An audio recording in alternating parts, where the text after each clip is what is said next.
Is he are you a ground guy striker? Or? I wrestled since kindergarten. Up until high school. That's it? Since fucking kindergarten?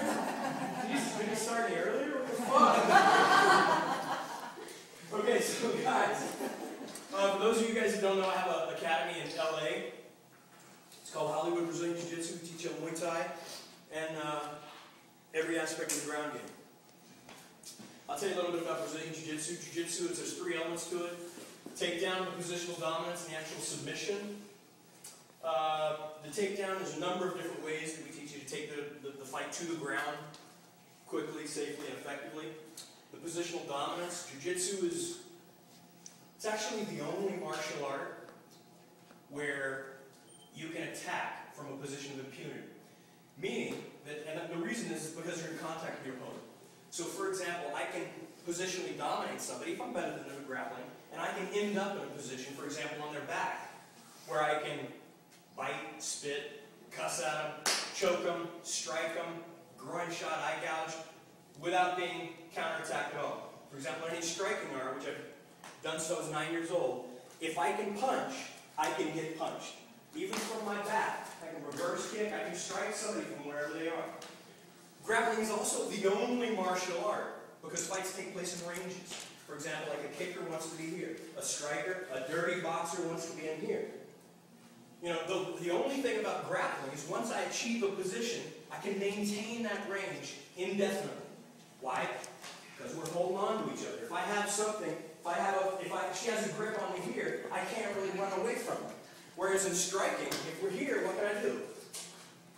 I can fucking run away. Now she can counter and come back into range, but I can fucking leave. I can turn and run. Once we're grappling, if we're grappling, she can't turn and run. I have it. So there's a lot of great elements of the grappling game. Having said that, everything starts on the feet. And it only takes one strike to render you unconscious. Now, having said that, knockout punches are pretty rare. And they're not necessarily repeatable. You take the best striker in the world, say Anderson Silva. Well, best striker in the MMA world. And he can knock guys out. But he can't say to a guy, I'm going to knock you out with a left hook in round 2 with 1 minute and 30 seconds. Can't do that. A chance he's going to knock you out, but it may be a right cross, it may be a knee, it may be a roundhouse, it may be any number of different strikes. Whereas a grappler, if he's good, and the guy on the other his opponent doesn't know grappling, he can say, I'm going to take you down, pass your guard, mount you, I'm going to roll you over, I'm going to choke you unconscious with a rear naked choke. And he can do it over and over and over again. As long as his opponent doesn't know grappling. The thing about striking, again, which I've done since I was 9 years old, you can take a 5-time Coliseum champion in Muay Thai, and you put him against a Division I strong safety from University of Texas. It's conceivable that the guy could get KO'd. Highly unlikely, but it's conceivable. If you take a good ground guy, you take a guy that has been wrestling since kindergarten, and you put him against that same striker, if the striker doesn't know the ground game, he's going to take his girlfriend off. Do anything he wants to do. And there's nothing that the guy's going to do about it. It's just unfortunate, but that's the reality behind it. So that's Jiu-Jitsu. That's what we teach at my academy. We also teach striking because striking is something you have to have. A lot of times women don't necessarily like Jiu-Jitsu because it is fairly invasive. You know, sometimes you find your head in a guy's crotch, or a guy's head is in between your tits, and some chicks look in the window and they're like, yeah, I don't need that stuff. I want to do this stuff. That stuff and really get a sweat going.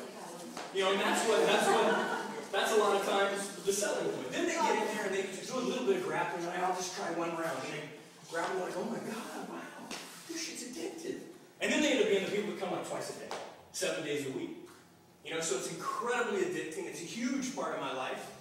And I'm here to help out with some instruction. So you guys all train on the ground? Actually, yeah, we train under Krav Maga. We train in Krav Maga. Krav Maga is an Israeli martial art. For those of you guys that don't know, it's based on quick strikes to vital organs, how to end a fight very quickly. And one of the premises of Krav Maga is, as soon as you realize there's going to be an altercation, you strike first. You know, there's always a time when guys are doing this shit. First of all, you always know a guy can't fight when he does this.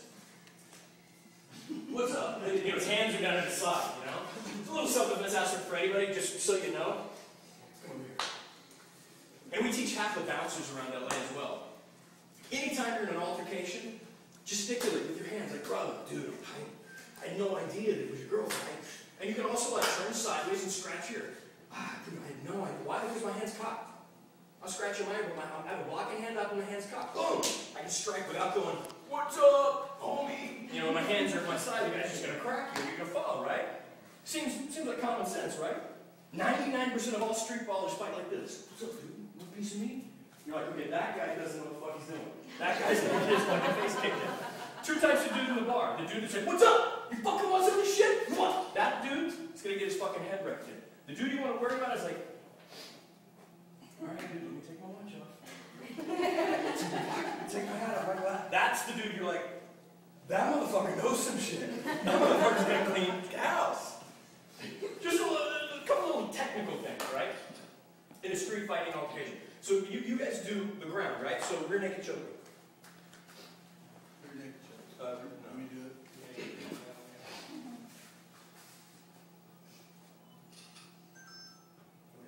Yeah. Oh dear God. No. Now, a rear naked choke is a very technical choke. The beauty part about it is, A, you're behind somebody, but the beautiful part about positional dominance is if you can manipulate somebody positionally, you can end up on their back. Now, if you can't rear naked choke effectively, it doesn't really matter. I mean, you can still strike and beat them up and whatnot, but there's a lot of things that go into a rear naked choke that make it work, simply, effectively, efficiently. So I'll start at ground zero and basically show you guys a rear naked choke. Sit down. Turn. You can choke him for real. It's okay. Oh, I'm gonna.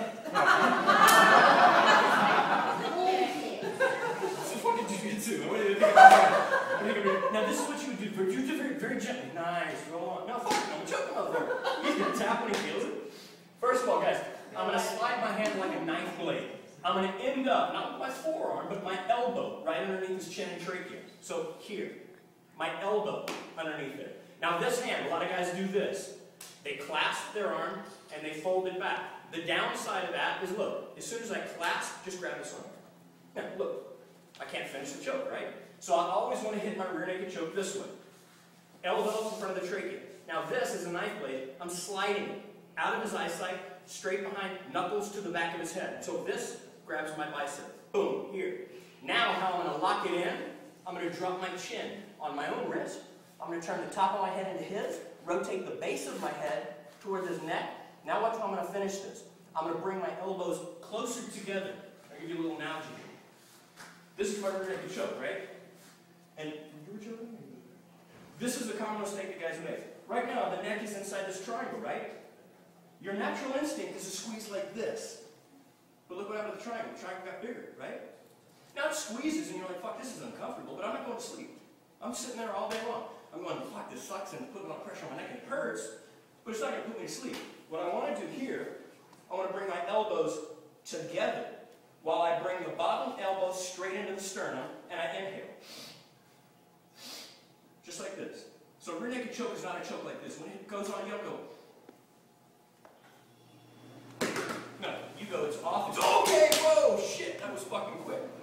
So this is an effective rear naked choke. Here, knuckles behind his head. I'm going to drop my chin. I'm going to bring my elbows together, this elbow straight into the sternum, and I'm going to inhale.